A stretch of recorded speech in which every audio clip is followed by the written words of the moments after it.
अस्सलाम वालेकुम viewers, rich Pakistan का नया एपिसोड लिए मैं हूं आपका मेजबान अब्दुर्रहमान। आई डिस्कस करते हैं आज की दो इंटरेस्टिंग न्यूज़। पाकिस्तान की सबसे बड़ी मोटरवे तामीर करने के लिए आज़रबाईजान ने आमादगी जाहिर की है। 442 किलोमीटर तवील इस मोटरवे पर तकरीबन $3 बिलियन की सरमायाकारी होगी। ये हम खबर आपसे डिस्कस करेंगे और इसकी मजीद तफसीलात भी आपके साथ शेयर की जाएंगी। इसके अलावा आज की दूसरी खबर, चाइना ने पाकिस्तान से फ्रूट्स, वेजिटेबल्स और जानवरों का चारा खरीदने के लिए 13 मुख्तलिफ MOUs पर साइन किए हैं। $250 मिलियन के ये ऑर्डर्स चाइना पाकिस्तान से हासिल करना चाहता है। अब पाकिस्तान में 52 अक़साम की सब्जियां और फ्रूट्स पैदा होते हैं, जबकि हमारी फ्रूट्स और वेजिटेबल की सालाना एक्सपोर्ट्स $1 बिलियन से भी कम है। तो उस तरफ एक की बड़ी डेवलपमेंट है, इसे प्रोग्राम के दूसरे से हम डिस्कस करेंगे। लेकिन पहले चलते हैं आज की सबसे अहम खबर की तरफ। पाकिस्तान में बनने वाली सबसे बड़ी मोटरवे जो कि 442 किलोमीटर तवील होगी, उसके लिए आज़रबाईजान इन्वेस्टमेंट करने पर रजामंद हुआ है। इस मुतालिक आज़रबाईजान में पाकिस्तानी सफ़ीर कासिम मोहिउद्दीन ने हुकूमत पाकिस्तान को इन्फॉर्म किया है और अनकरीब दिसंबर के महीने में जो पाकिस्तान आज़रबाईजान जॉइंट कमीशन की मीटिंग होनी है 24-25 दिसंबर को, उसमें चीज़ें फाइनलाइज होंगी और ये गवर्नमेंट टू गवर्नमेंट डील होगी। इसके अंदर बेसिकली 2 मोटरवेज के पैकेजेस होंगे। एक होगा हैदराबाद से सक्खर 306 किलोमीटर, दूसरा होगा हैदराबाद से कराची जो कि 136 किलोमीटर होगा। हैदराबाद से सक्खर तो वही मोटरवे का पैच जो बड़े सालों से हम सुनते आ रहे हैं। कभी उसकी ज़मीन की खरीदारी में घपले हो जाते हैं, कभी उसका अवार्ड दिया जाता है तो वो कंपनी काम शुरू नहीं करती। तो अब उसका रेट भी बढ़ते बढ़ते कुछ 600-700 अरब रुपए के करीब हो चुका होगा जब तक इसने इनिशिएट होना है। इसी तरह हैदराबाद कराची के दरमियान एक नई मोटरवे बनाई जाएगी जो फ़िलहाल मोटरवे है M9।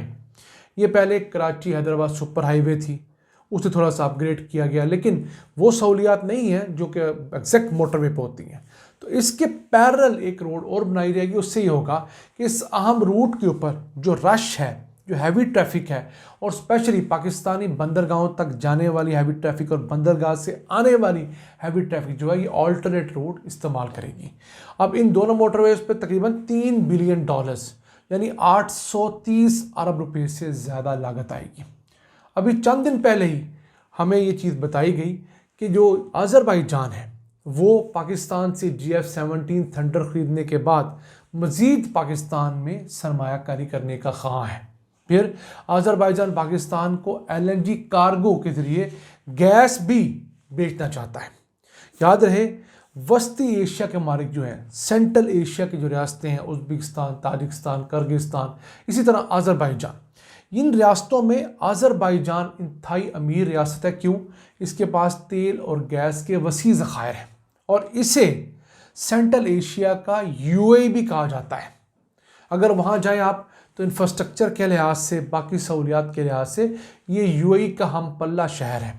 जो लोग बाकू जाते हैं, कि कभी बाकू को उन्होंने यूट्यूब पे वन सर्च किया हो, वो इसकी खूबसूरती को जानते होंगे। तो इस मुल्क के पास अल्लाह का दिया हुआ तेल गैस बहुत है, लेकिन ये लैंड लॉक कंट्री है। एक तरफ कैस्पियन सी के ये साहिल पर है, लेकिन कैस्पियन सी किसी और समंदर के साथ जो है समंदर के रास्ते अटैच नहीं होता। तो कैस्पियन सी को बड़े साइज़ की आप झील ज़रूर कह सकते हैं, लेकिन जो दुनिया के बड़े समंदर आपस में कनेक्टेड हैं, जैसे पैसिफिक ओशन है, अरेबियन ओशन है, या बाकी तमाम के तमाम भी जो बड़े समंदर हैं, इनकी आपस में कनेक्टिविटी की वजह से एक जगह से जो बहरी जहाज़ है दूसरी जगह तक सामान ले जा सकता है। लेकिन आज़रबाईजान केस में ऐसा मुमकिन नहीं है। उम्मीद करते हैं कि ये प्रोजेक्ट शुरू हो, कम से कम अगले साल शुरू हो। क्यों? इसने बनने में भी 3 से 5 साल ले जाने हैं।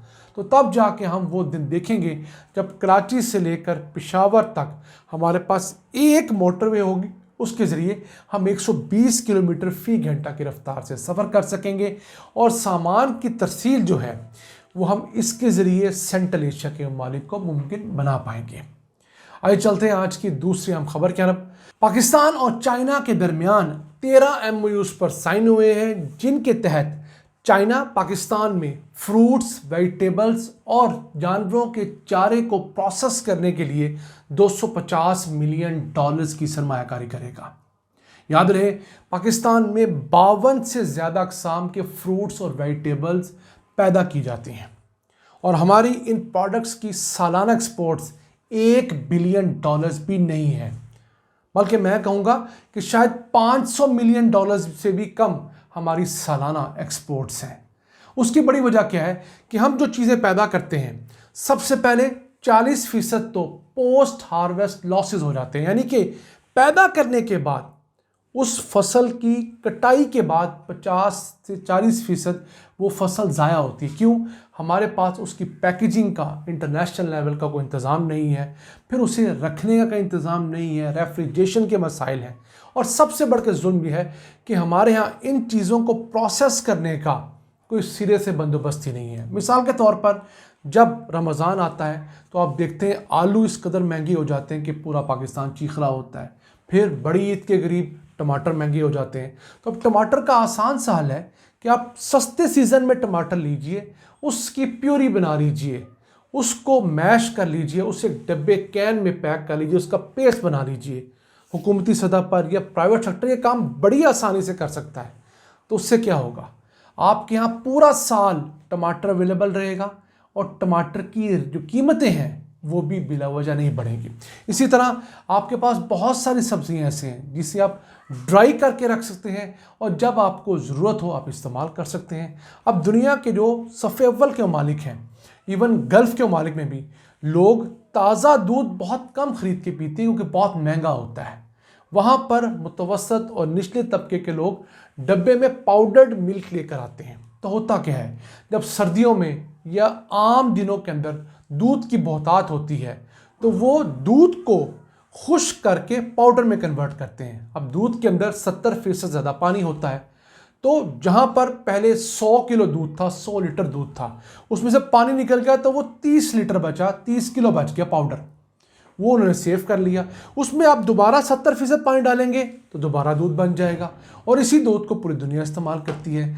हमारा मसला क्या है कि जब हमारे पास सर्दियों में दूध वाफर होता है तो हमारे ग्वाले रो रहे होते हैं, हमारे जो जानवर पालने वाले वो रो रहे होते हैं, उसकी कोई यूटिलिटी नहीं होती। लेकिन जैसे ही गर्मी आती है तो हमारे पास दूध की शॉर्टेज होती है। फिर न जाने हम कौन कौन सा दूध इस्तेमाल करते हैं, न जाने उसमें सर्फ डलता है, फर्टिलाइज़र डलता है और कौन कौन सी इल्लत डालकर हमें एक सफ़ेद सा महलूल दे दिया जाता है जिसे हम दूध कहते हैं।